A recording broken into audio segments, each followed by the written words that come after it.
আসসালামু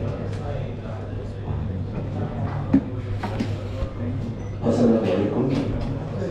আমেরিকা ও উত্তর আমেরিকার বাংলা ভাষাভাষীদের প্রথম এবং জনপ্রিয় সংগঠন federation of Bangladeshi associations in north America FOBANA foundation সংগঠনটি জন্মলগ্ন থেকেই বাংলাদেশের সর্বস্তরের ব্যবসায়ী ও স্বনামধন্য শিল্পীবৃন্দদের নিয়ে প্রতি বছরই জমকালো উৎসব আয়োজন করে আসছে।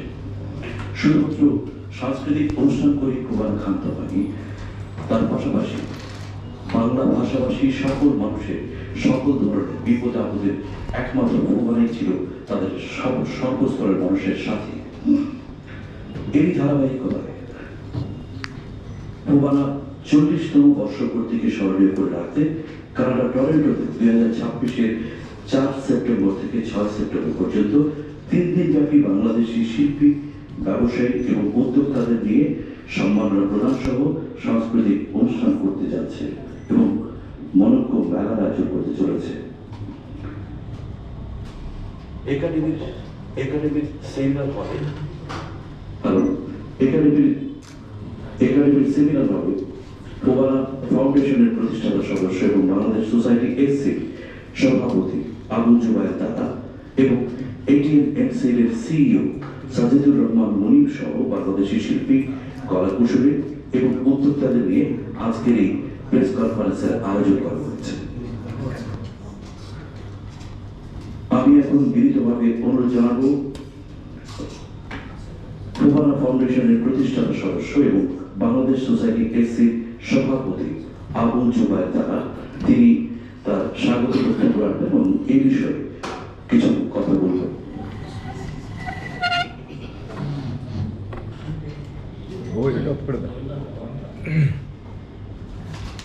আসসালামু আলাইকুম।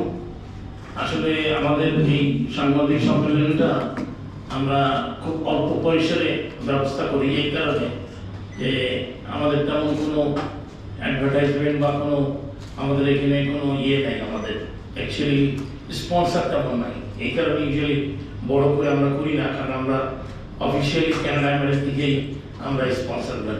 এই কারণে আমরা আর আমাদের যারা শিল্পী আছে, বিশেষ করে যারা আমাদের পুরানো যারা শিল্পী, যাদের অলরেডি ভিসা আছে, তাদের ম্যাক্সিমাম লোকের সাথেই অলরেডি আমার কথা বলা হয়েছে এবং তারা প্রত্যেকেই যেতে রাজি আছে। যেহেতু এটা 40তম ফোবানা, আমি চাই এবার সবচেয়ে বড় ফোবানা হবে। আর আমরা কিছু অ্যাওয়ার্ডের দিব এবার। আমাদের কিছু কিছু আঞ্চলিক সংগঠনগুলোকে নিয়ে আমরা কোনোদিন কোনো অনুষ্ঠান করিনি, এবার আমরা করব। এর মধ্যে আমাদের 2টা আকর্ষণীয় জিনিস আছে। এটাকে বলে ট্যালেন্ট হান্ট। 13 and up বয়সের ওপরে, যেমন নজরুল গীতি, রবীন্দ্রসঙ্গীত, ছড়া বলা, এইগুলা নিয়ে একটা বিভিন্ন প্রভিন্সে আমরা এই জুন মাস থেকে আরম্ভ করে দেবো।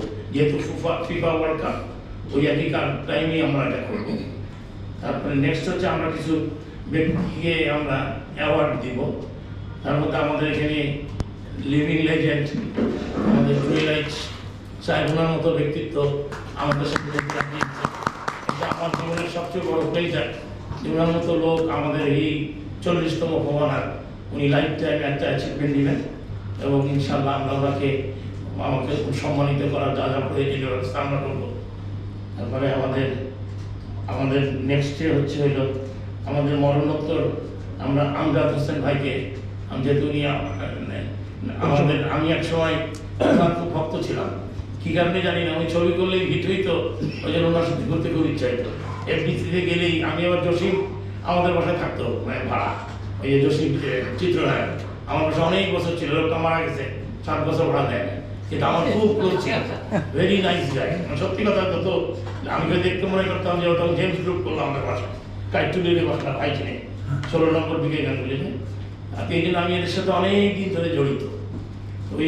এই জন্য আমি চাই, এবং আমরা আরেকজনকে দিব যে টরন্টোতে থাকে, আমার বন্ধু লাল, আমাদের তার যোগ্য পুত্র আছে এখানে, সজীবের বাবা, ও আমার খুব, ওনাকে আমরা দিব।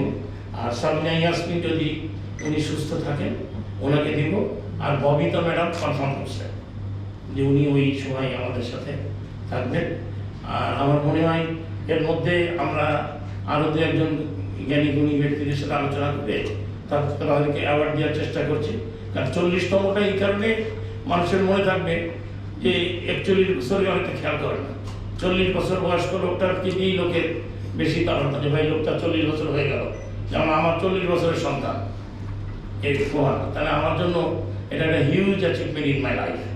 কারণ আমি যত বছর ধরেই বলি যে আমি রিটায়ার করবো, এবার ফাইনালি রিটায়ারই করবো। এই কারণেই আমি টরন্টোতে আপনাদের সবাইকে নিয়ে যেতে চাই। আপনাদের সামনে রিটায়ার করবো এবং আপনাদের যাওয়ার ভিসা বা কোনো ব্যাপারে যাওয়ার চেষ্টা করবেন। এই বছর আমি সবার জন্য চেষ্টা করব। আমি অ্যাম্বাসিতে গেছিলাম, আমার একজন বন্ধু আছে জিৎ সিং, এখন হচ্ছে ও অ্যাম্বাসেডার, ওর বড় ভাই ক্যানাডাতে আমার বন্ধু। তো বলছে যে ভিসা খুব টাফ, তারপরে ও ট্রাই করবে আমাদের জন্য, যেহেতু আমাদেরটা সেপ্টেম্বরে ওয়ার্ল্ড কাপের জন্য খুব হ্রাস হয়ে গেছে।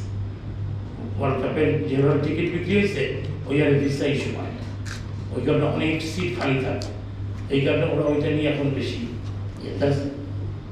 আর আরেকটা জিনিস হচ্ছে হলো আমরা এবার মিস্টার অ্যান্ড মিসেস ফোবানা করার চেষ্টা করব। কারণ ইয়াং জেনারেশনটা অনেক সময় আসতে চায় না, কারণ আমরা কোনো সবাই দেখে আমিই আসতাম, মানে আমি ইয়াং কোনোদিন একটা লোককে আমরা আনতে পারলাম না। এই জন্য আমরা চাচ্ছি এবার মিস্টার অ্যান্ড মিসেস ফোবানা করবো। আর একটা জিনিস আমি অ্যাড করতে চাই, যে এবার আমরা একটা থিম সং করতে চাই। এত বছর আমাদের ফোবানা করছি, আমাদের কোনো থিম সং নেই। তা আমাদের এত শিল্পী এখানে আজকেই চোখের সামনে দেখছি, এরা তো প্রতিদিন একটা গান লিখতে পারে। তো এরা যদি একটা সুন্দর করে সবাই মিলে একটা কিছু করে, আমার মনে হয় এটা আস্তে আস্তে করে অনেকদিন ধরে চলবে।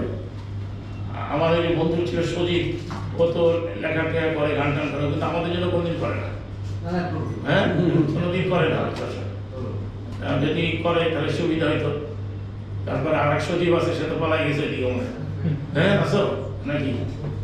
আর আরেকটা জিনিস, ভিসা সংক্রান্ত ব্যাপারে আমাদের মনিম, আমাদের অফিসিয়াল কোঅর্ডিনেটর, আপনাদের যার যার কাগজ বা যার যার কোনো ধরনের সহযোগিতা দরকার, শিল্পী এবং যারা আমাদের অ্যাওয়ার্ড দেওয়ার তাদের পরিবার, তারাই শুধু eligible to get the visa. এখন এবং কী প্রসিডিওর ও আপনাদেরকে ডিটেলস বলবে। আর সবাইকে আসার জন্য ধন্যবাদ। আর দেখা হবে টরন্টোতে ইনশাআল্লাহ ফোবানাতে সেপ্টেম্বর 4, 5, 6। আবারও সবাইকে ধন্যবাদ। আসসালামু আলাইকুম। এবারে ফোবানার আয়োজন সম্পর্কে কিছু কথা বলবার জন্য এটিএন এমসিএল এর সিইও সাজিদুর রহমান মুনিরকে অনুরোধ জানাচ্ছি।